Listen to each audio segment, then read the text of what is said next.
so much. Traveling is so annoying. Do you keep like you travel less now, obviously, but Yeah.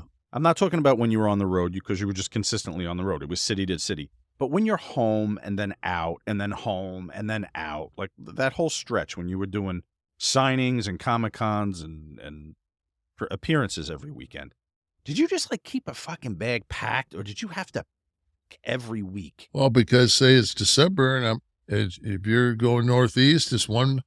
Yeah, you everything's a repack. Mm. And if you're OCD, even if underwear are clean and they get mixed with dirty shit, everything gets washed. So Right, with the clothing, yeah, but I mean, like, do you have like a whole thing of like travel? oh no, I've got a completely different travel bag. Right. Everything else is just on my counter at home. For like your toiletries Toiletries and and all like that.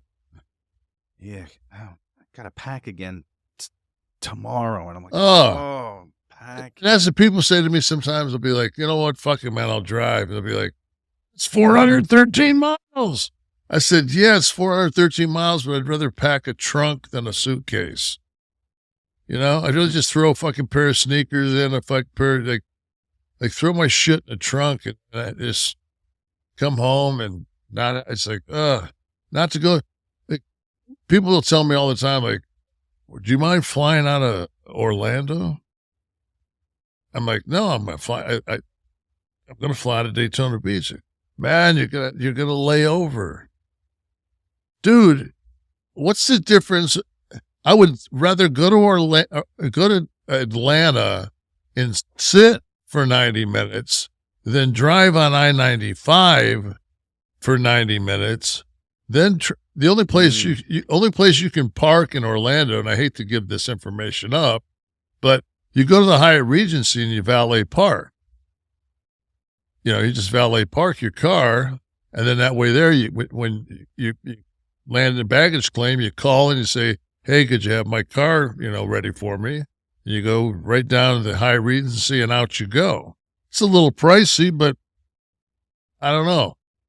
I'm not fucking driving up and down ramps and shit, dragging.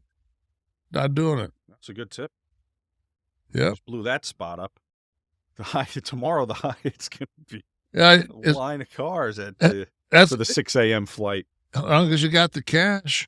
And you can also, they'll wash your car, detail it. Sometimes during the summertime, you get the bad bugs.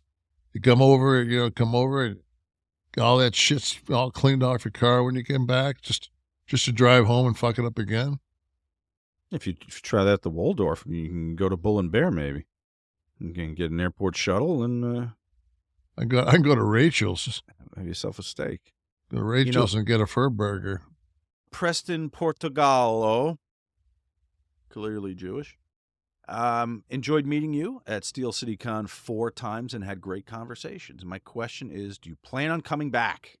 I don't, as of right now, I'm not booked to come back. So it's a possibility.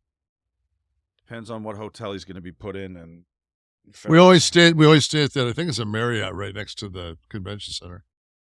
All right. How about anything from the audience here? I don't want to neglect a soul who showed up and watched the taping. David, again, Kev, you joked about your last match being a fucking ladder match with Triple H. If you had your choice, what would your final match have been, and who would your opponent be? I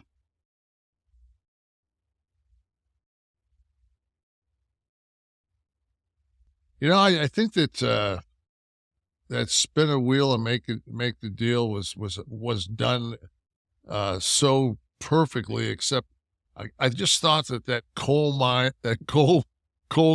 miner's glove on a pole just wasn't. They just didn't use the same psychology I would have. So a coal miner's. I'm thinking a coal miner's glove in a coal miner's daughter's ass match.